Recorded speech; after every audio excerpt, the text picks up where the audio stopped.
Over the years, we've seen a lot of kinds of shonen protags. We've seen crybabies, sociopathic murderers, space apes, stretchy pirates, reincarnations of gods, scientists, you name it, it's out there. So when I saw a manga crop up in 2021 that was promising a Sentai mook as a protag, I was on it from the instant chapter 1 dropped. Ranger Reject, Sentai Daishikkaku, or... No. Say the title of it. No, you can't make me say that. You know you want to. No, it's embarrassing. Say the title. No, don't. Say it. Okay, fine. Go Loser Ranger. See, that wasn't so hard. Get out of here. Is a series about a foot soldier mook serving under the dreadful executives that seek to retake the Earth. However, this villainous army of evil is opposed by only one group. The Divine Dragon Rangers, led by none other than the embodiment of good itself, the Dragon Keepers. At least, that's what they'd have you think.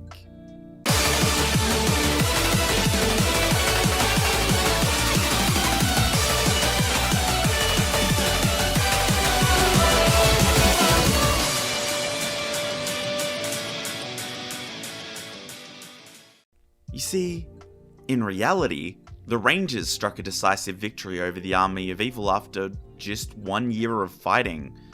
It's been 12 years since then, and the foot soldiers have been press-ganged into serving as props for the Rangers in propaganda broadcasts to convince the people of Earth that there is nothing to fear from this war, provided that the Rangers are the ones to protect them.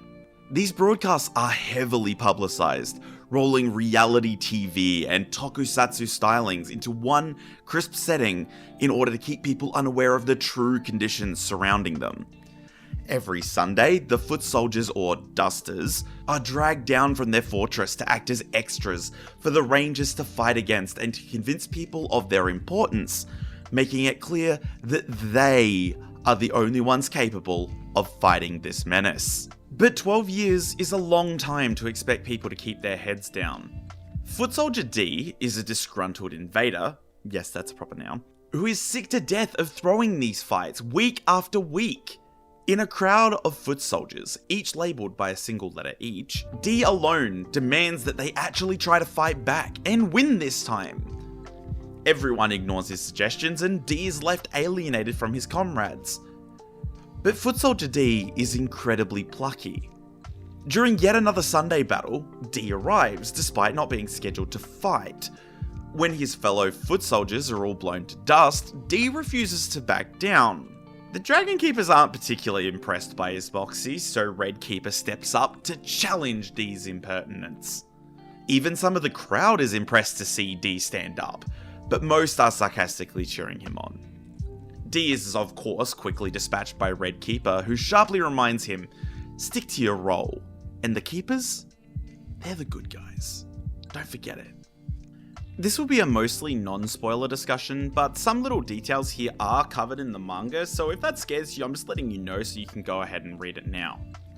Also, I should emphasize that I started writing this script like 2 weeks ago, well before the PV dropped, but it has dropped now and it's pretty stunning, so I'm going to include some cuts of it here and there. So every week, Ranger Reject is a highlight of my weekly chapters, alongside other series such as P6 or Karuhana Warin Tasaku, and there's a reason for that.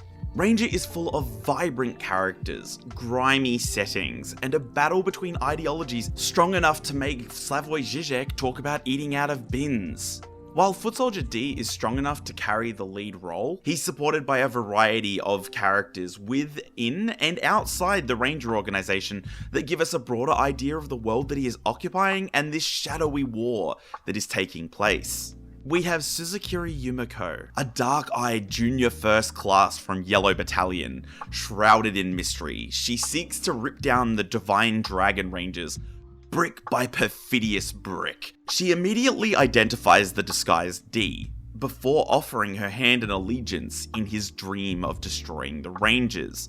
She has a habit of slicing D's head off with her blade, don't worry, he gets better, but views him in a concerning way to say the least. Like a yandere, you get what I'm saying? Yeah, okay. Suzukuri remains one of the most mysterious characters in the core cast, alongside Red Keeper, and she claims that she's doing this because she likes to root for the underdog in dramas, which is a questionable piece of information, especially given recent events in the manga. That's all I'll say.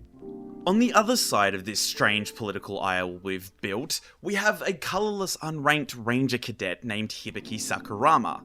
A teenager with big goals, he seeks to reform the Rangers and make them more of a force for good, and rout out the corruption that seems to be running throughout the organisation.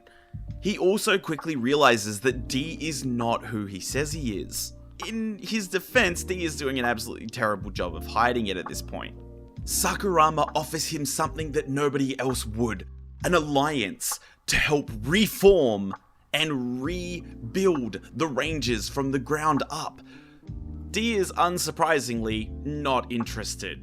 You see, Sakurama is bright and positive to the point that nearly everyone in the series views him as a hopeless optimist, including his own higher-ranking Ranger sister. His whole cadet class views him as naive and blind to the true reality of how evil invaders are. And yet, Sakurama still desperately strives for Rangers to be an organisation that can find peace with invaders while also being a force for good. Outside of the conflict between Hibiki and Suzukuri, we have characters like Foot Soldier X's, written Foot Soldier XX, a violent invader who refused to become part of the peace treaty and instead went off into the wilderness to wage People's Protracted War, wrong script, to wage guerrilla war against the Rangers and humanity. She serves as a foil to D's evolving goals, representing a touchstone for which we can measure D's progress against. There's D's rival, Kai Shion, a ranger cadet with a tragic backstory at the hand of one of the executives, and a deep distrust for the ranger organisation at large. There's also a bright cast of junior first class rangers, who serve as the second in command to the Dragon Keepers, my favourite of whom is Hisui Cannon, a sharp-tongued and quick-to-anger junior first class for the Green Battalion. In a way, the core theme of Ranger is this clashing between the idealistic goal of political reform versus the aggressive revolutionary sentiments, such as those expressed by Suzukuri. Nothing short of the complete destruction of the Rangers will do so for her, and initially D is very sympathetic to these ideas. But as the story progresses, we see the different dimensions of this organisation. We see the worst they have to offer, but also the best. We see friendly faces, heroes, cruel villains, and bloodthirsty psychopaths, and the villainous army of evil isn't an exception. This is a world full of the best people, the worst people, and everything in between.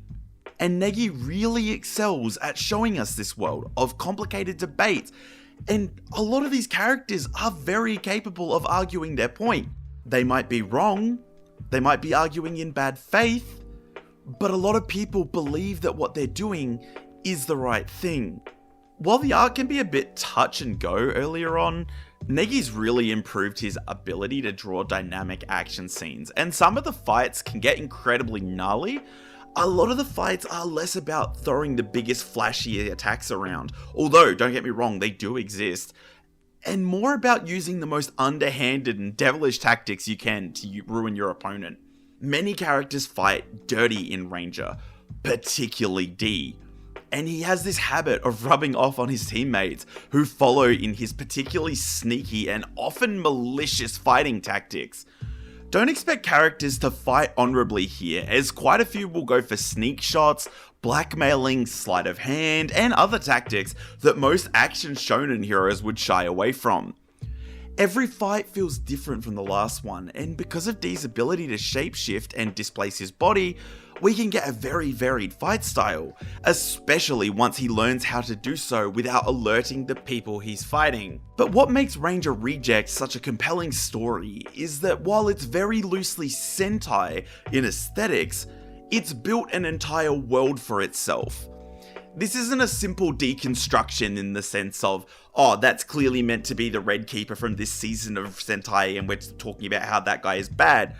No. There's hierarchies politics. The characters are actually living in a world that reflects this.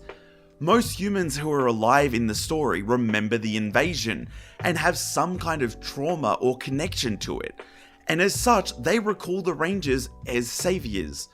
On the other hand, the Rangers have kept the Sunday battles going for so long that the general public has been lulled into a false sense of security, something so pervasive that even the Rangers themselves are affected by it. D repeatedly takes advantage of people underestimating him because of this, just so he can get the upper hand in a fight.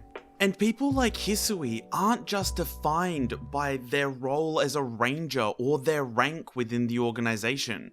They've got stories, lives, and their behaviors engross you in this world. You're not just watching a bunch of rangers throw on a suit and fight evil, you're watching a very real threat. The Sunday battles are fake as hell, but the executives are capable of terrifying acts of violence. They're a real threat.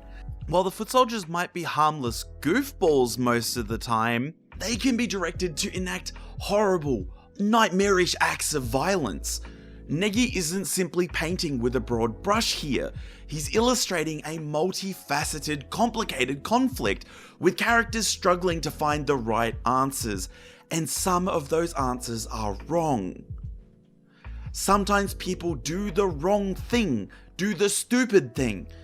D himself isn't all the way to the answer yet. He is still questioning if he's doing the wrong thing. He's still susceptible to being led down the wrong path by bad actors like Suzukiri. And that's why I love this series. D's answers aren't easily found. He's constantly trying to commit to a new goal, only to be forced to confront the reality that it's wrong, it's not quite right, it's not what he actually needs. But most importantly, he's still changing. The D of chapter 1 is no longer the D of chapter 78. D's gone through multiple harrowing experiences. He's been pushed to his combat limits, confronted with the realities of his power, his physiology, his own personal limits, and each time he's shown that he's capable of evolving through that and taking that on board. The current arc, while short, is a great example of the writing that I love about this series. With the amount of subtextual conversations taking place, manipulation and debate over morality reaching an all-new level, Negi has repeatedly used innocent conversations to foreshadow future developments and twists, as well as convey information that has become critical further down the road, very, very subtly. Characters lie. They withhold information. They play each other in order to come out on top. So even if a chapter can seem straightforward, I often find myself going back and going over the dialogue, looking for hints in a desperate attempt to gain further insight into the Gordian knot that is the world of Ranger Reject. And that's why I'm so comfortable slamming down my endorsement of this series. Every week, I'm desperately craving more. I want to know the depths of the Rangers. I want to find out more about the executives. And most importantly, I want to see D evolve as a person. But above all that, even more important than what I just said, is that I need to see more Hisui canon. She's so cool.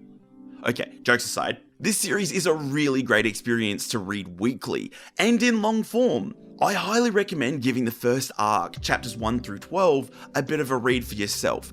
It gives you a bit of an insight into the main cast as well as the style of humour and flow of this series. And then, if you enjoy it, I cannot recommend enough reading the entire Buy-Along exam. It's a very slow building arc, but the tension is so worth it for the payoff. And once it hits that stride, there's no turning back. I don't really have a great way to wrap this up other than saying that you should try. You can buy the first 2 volumes of the manga now via Kodansha under the name that will not be said, and the rest, well, I'll leave that to your imagination and your Googling fingers. I'd apologize for my voice, I am still recovering from COVID, and have a great day, afternoon, evening, night. I've been V, and this is Anime Roulette.